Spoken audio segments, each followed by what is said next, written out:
Welcome to MarineMax Rogers. Today we're going to be taking a look at this AV28 Surf from Aviara. Now aboard the AV28 Surf, you'll notice we actually have a submersible swim platform. This will flip over, lay in the water.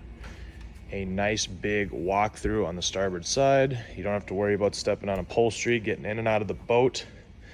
Big benches, huge L seating here.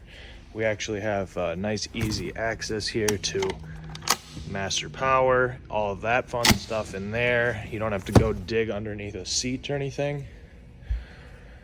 Double captain's chair with bolster, as well as the passenger side having a bolster so you can sit up.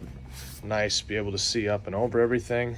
We have a head, a Simrad display, as well as one of Aviara's own displays built in there to control the surf system, ballast, all of that. And then a large open bow with stereo controls.